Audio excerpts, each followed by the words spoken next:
Form is emptiness, and emptiness is also form. It's important to understand that, at least in one way of looking at it, these insights follow one another. They don't come at the same time necessarily. So you could say that form is emptiness is the realization that all conceptuality, everything we perceive as the world, everything we perceive as the way life is, the way we are, is essentially formless. When we realize that every thought, every perception we've ever had is structured in consciousness, and that consciousness is fundamentally without division, without specific formation, that it's primary to any belief, thought, paradigm, frame of reference, then we realize formlessness. Now, it does go deeper than that, experientially, even into the sense field. But I want to point out that what often happens is we get a significant insight about formlessness, but it remains at the level of cognition. Or more precisely, it remains at the level of deconstructing belief. And what often happens if this stage of realization is taken to be the final stage, the final movement, we could call it the realization of the absolute.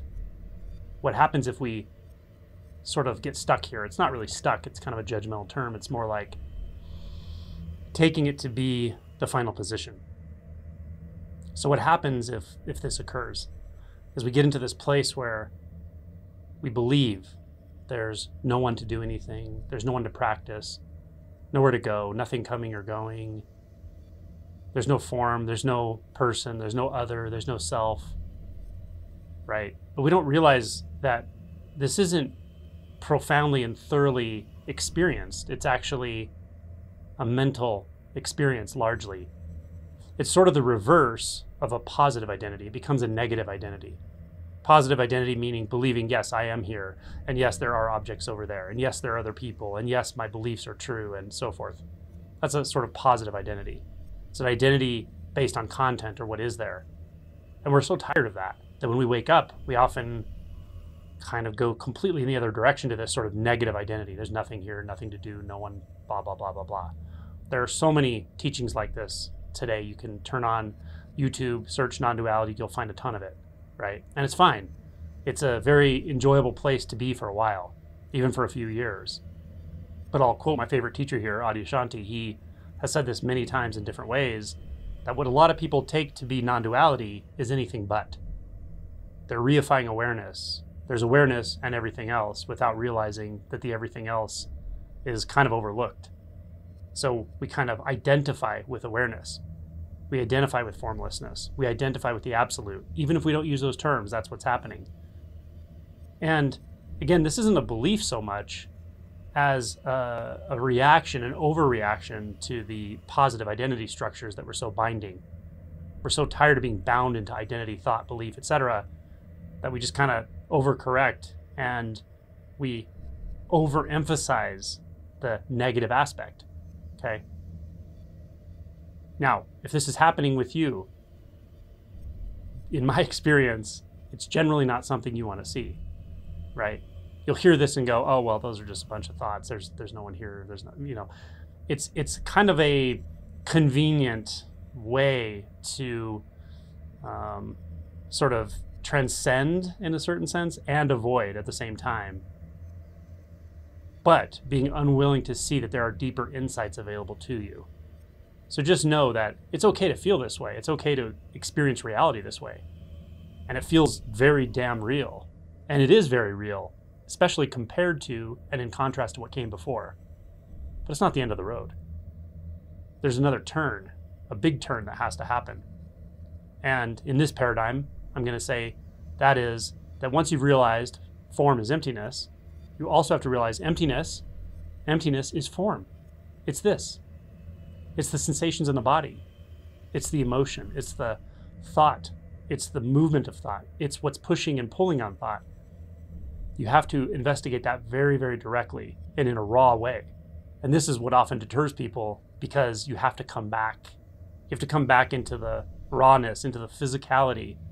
You have to come back to that which prompted you to wake up in the first place.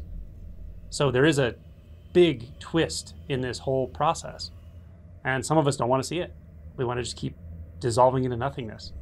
But just trust me on this. When that stops feeling comfortable, when that doesn't feel deeply authentic anymore, it's time to really start to investigate in the way I'm talking about. And one of the easiest ways to do it is look into reactivity. If you don't think you have any reactivity, ask the people who know you best. Or if you're completely avoiding life, just staying away from people, staying away from situations completely, you may have a lot of latent reactivity that you're kind of avoiding the situations that will trigger it. But even then, there's usually going to be some triggers that are just easy to overlook sometimes. So that's the key, really, if you feel yourself wanting to just identify with the absolute, identify with nothingness, no thingness, no personhood, etc., etc. That's not actually what the fundamental experience of no self is about. It's not an avoidant movement. No self is a deeper realization. It comes after a clear and thorough realization of non-duality, which is radically intimate. You don't walk around saying, oh, there's no one, there's nothing, there's blah, blah, blah. It's not like that. You, in one sense, come back into personhood because once it's clearly seen through that there is no separation, no form of the body, the self, others, etc., then there's no need to emphasize it anymore, right? Anything you're emphasizing, inwardly or outwardly, is probably a marker that there's something you're not seeing. So just want to be clear that emptiness is form, and then form is emptiness, is when we start to do a direct investigation, first of reactivity, the emotion body, shadow work, and then the very subtle perceptual filters that actually make reality appear dualistic. We start to investigate the amazingly intimate textures of sound, sensation, dissolving the construct of subject and object, and then realizing formlessness itself, true formlessness, which is not mere non-conceptuality. It's not a negative experience in contrast to the positive experience of mind identification. It's far beyond that. It's more subtle, very much more subtle. And it's also more intimate, paradoxically. So this is what I'm pointing to, that when we listen to the Heart Sutra and we hear form is emptiness, emptiness is form is no other than emptiness, but emptiness is no other than form. Form, sound, one footstep, one breath. This is total exertion.